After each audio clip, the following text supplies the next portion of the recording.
Welcome back to the show. बहुत समय पहले महाजनवन नाम का एक छोटा सा गांव था। गांव के चारों तरफ घना जंगल था। उस जंगल में एक भयानक भूखा शेर रहता था। लोग उसे कालवन का शेर कहते थे। वो शेर इतना खतरनाक था कि जो भी जंगल में जाता, चाहे लकड़ी काटने वाला हो, शिकारी हो या कोई चरवाहा, वो कभी वापस नहीं आता था। धीरे धीरे पूरे गांव में डर फैल गया। शाम होते ही लोग अपने घरों के दरवाजे बंद कर लेते थे। बच्चों को बाहर खेलने नहीं दिया जाता था। लेकिन उसी गांव में एक छोटा सा लड़का रहता था। उसका नाम था वीरू। वो भगवान महाकाल का बहुत बड़ा भक्त था।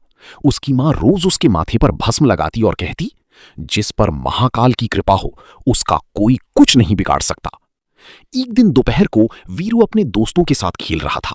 खेलते खेलते उसकी गेंद जंगल की तरफ चली गई। दोस्तों ने उसे रोका। मत जा वीरू, वहां शेर है। लेकिन वीरू हंसकर बोला, महाकाल मेरे साथ है। और वो अकेला जंगल में चला गया। शाम हो गई, रात होने लगी, लेकिन वीरू वापस नहीं आया। कुछ देर बाद जंगल के रास्ते पर उसके कपड़े मिले, खून से लथपथ। ये देखकर उसकी मां जोर जोर से रोने लगी। पूरा गांव डर और दुख में डूब गया। लोगों को लगा कि शेर ने वीरू को खा लिया। अगली सुबह गांव के सभी लोग इकट्ठा हुए। गांव के बुजुर्ग बोले, अब कुछ करना होगा, नहीं तो पूरा गांव खत्म हो जाएगा। तभी एक बूढ़ी औरत बोली, तुलसी नदी के किनारे एक महान ऋषि तपस्या करते हैं, शायद वही हमारी मदद कर सकते हैं। सभी गांव वाले मशालें लेकर तुलसी नदी की ओर निकल पड़े। नदी के किनारे एक विशाल बरगद के नीचे एक ऋषि ध्यान में बैठे थे। उनकी लंबी सफेद दाढ़ी थी और आंखों में तेज चमक रहा था। गांव वालों ने उनके चरण छुए और सारी बात बताई। ऋषि ने आंखें बंद की, कुछ देर तक मौन रहे, फिर धीरे से बोले, ये कोई साधारण शेर नहीं है। सभी डर गए। ऋषि बोले, वो शेर पहले इंसान था। वो एक लालची शिकारी था जिसने जंगल के जानवरों को बहुत सताया।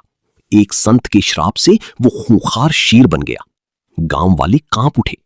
तो अब क्या होगा? सरपंच ने पूछा। ऋषि बोले, उसे ताकत से नहीं बल्कि महाकाल की शक्ति से हराया जा सकता है।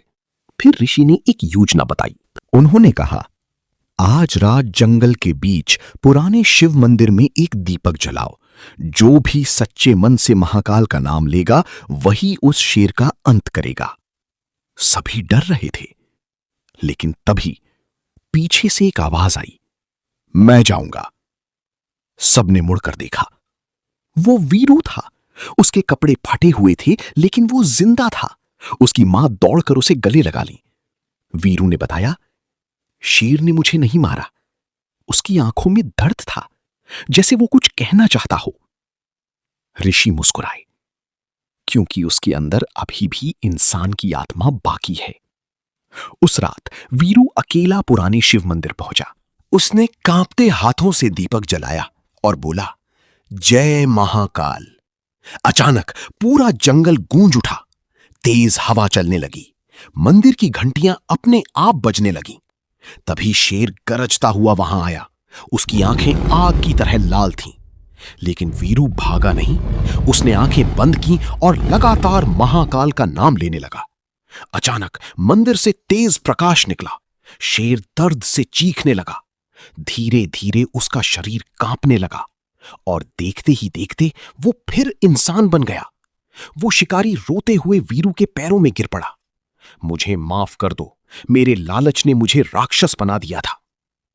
ऋषि वहां पहुंचे और बोले, जिस दिन इंसान प्रकृति का सम्मान करना सीख जाएगा, उसी दिन उसका असली उद्धार होगा।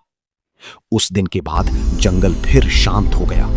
गांव वाले खुशी से रहने लगे और वीरू, पूरा गांव उसे महाकाल का बालक कहकर बुलाने लगा। सीख, लालच इंसान को राक्षस बना देता है। साहस और विश्वास सबसे बड़ी ताकत है। प्रकृति और जीवों का सम्मान करना चाहिए।